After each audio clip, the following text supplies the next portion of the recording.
안녕하세요. 미래에 계신 여러분, 프로젝트 반주입니다.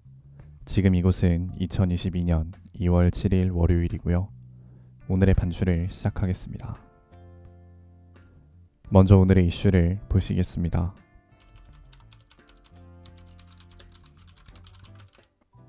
첫 번째 이슈는 노무현, 이재명입니다.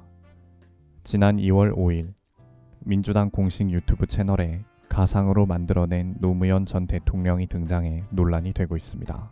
영상에서 노 전 대통령은 저 노무현은 사람 사는 세상을 꿈꾸며 가난과 역경을 딛고 일어나 오직 국민만을 생각하며 불의와 타협하지 않고 기득권과 싸워 이겨내는 정의로운 이재명 후보를 지지합니다.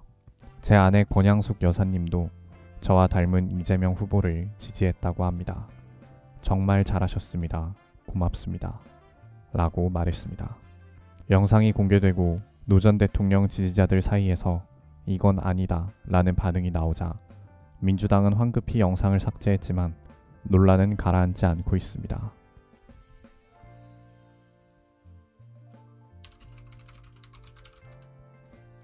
두 번째 이슈는 대선 30일입니다. 대선이 30일 앞으로 다가온 가운데 압도적 우세를 보이는 후보가 없는 이례적인 대선 형국이 이어지고 있습니다. 지난 몇 주간 엎치락뒤치락하며 박빙의 승부를 보였던 더불어민주당 이재명 대선 후보와 국민의힘 윤석열 대선 후보는 여전히 근소한 차이를 보이고 있는 상황인데요. 대부분의 여론조사에서 윤 후보가 소폭 앞선 상태로 집계됐지만 이 후보가 앞서는 여론조사도 다소 존재하며 많은 사람들의 예상과 달리 TV토론 이후 윤 후보의 상승세가 더욱 거세지고 있습니다. 세 번째 이슈는 BJ 봉준입니다. 유관순 열사 비하 논란으로 방송을 중단했던 아프리카TV 스트리머 BJ 봉준이 방송에 복귀했습니다. 어제인 2월 6일 6개월 만에 방송의 모습을 드러낸 봉준은 정말 죄송하다. 저는 유관순 열사님에 대해 말도 안 되는 발언으로 물의를 일으켰다.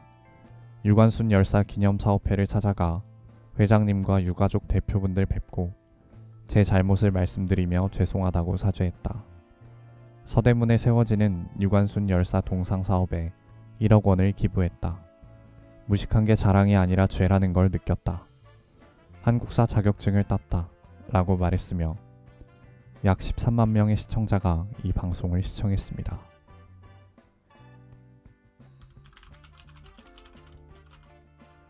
다음은 요일별 테마를 보시겠습니다. 오늘은 월요일이고요. 월요일의 테마는 박스오피스 순위입니다. 1위는 해적 도깨비 깃발, 2위는 킹메이커, 3위는 스파이더맨 노웨이 홈, 4위는 싱투게더, 5위는 극장판 안녕 자두야입니다. 2022년 2월 6일 일간 관객수 기준입니다.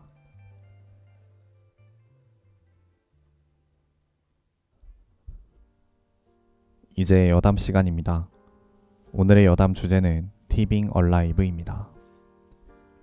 티빙 오리지널 콘텐츠인 얼라이브에서 AI 딥러닝 기술로 울랄라 세션 멤버들이 고 이뮨택 씨와 함께 무대에 오른 영상이 공개됐습니다. 딥러닝을 활용한 딥페이크 기술로 고인의 목소리와 말투는 물론 모습까지 유사하게 재현해내어 마치 부활과 같다는 평가가 나오고 있는데요. 2021년 9월엔 KT가 고 신해철 씨의 목소리로 진행한 라디오를 공개하는 등 AI를 이용한 기술이 놀라울 정도로 발전된 모습을 보이고 있습니다. 하지만 이를 두고 비판하는 목소리도 적지 않은데요. 고인을 고인으로 두는 게 어떻겠냐 라는 말부터 보이스피싱과 같은 범죄에 이용될 것 같다 라는 말도 나오고 있는 상황입니다. 저도 개인적으로 이거는 좀 옛날에 블랙미러라는 영국 드라마를 떠올리게 하는 것 같습니다.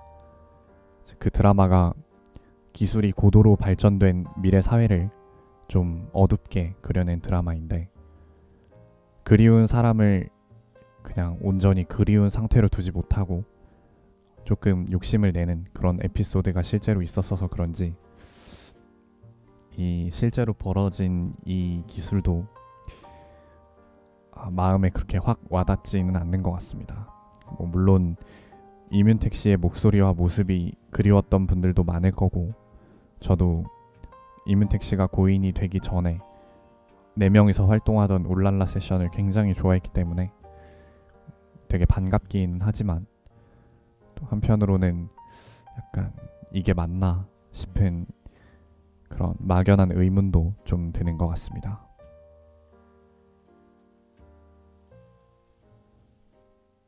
오늘은 이만 마치겠습니다. 오늘 하루 모두 수고 많으셨고 2월 7일이 생일이신 분들 진심으로 축하드립니다. 미래에 계신 분들 모두 과거를 거울 삼아 지혜로운 미래를 보내시기 바랍니다. 감사합니다.